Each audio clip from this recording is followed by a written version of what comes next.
Tires were squealing and hearts were pounding as the cadets were put through a gauntlet of driving courses. It was part of the emergency vehicle operator course training and was much more rigorous than what they had anticipated. Our first day, you can think of it as the TV show called Canada's Worst Driver, so it's pretty much about the same.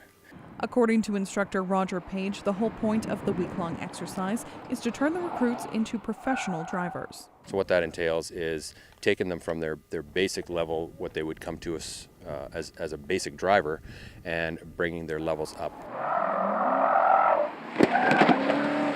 The first few days of training, a lot of pylons bit the dust as the cadets got used to the power of the vehicles and how to control them.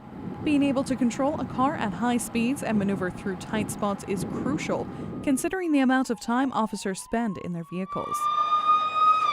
They're spending 24 hours a day, 7 days a week, 365 days a year in these cars. So each member is required to work, on average, probably 12-hour shifts for 4 to 5 days in a row.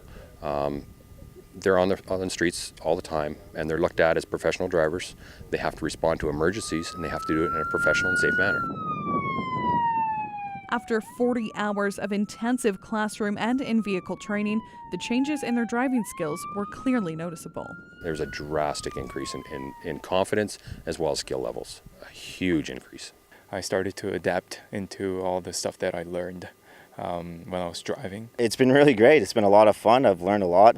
It's going to be very practical for use on the street, so I think the knowledge that we're going to gain here is very valuable. There's not too many places where you get to push a car and yourself to its limits to figure out what you can do and what the car can do as well.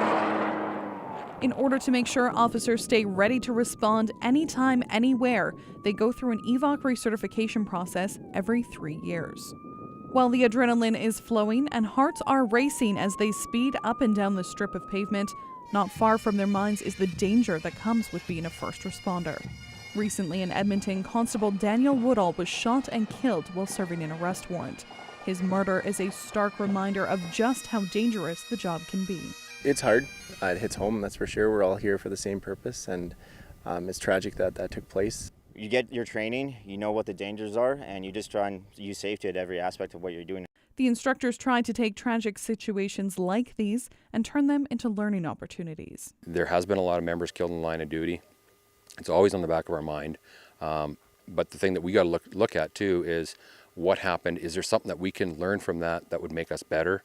And in some cases there is, in some cases there isn't. Despite the risk involved with being a police officer, the cadets say the sense of pride and duty to their communities greatly outweighs the potential peril.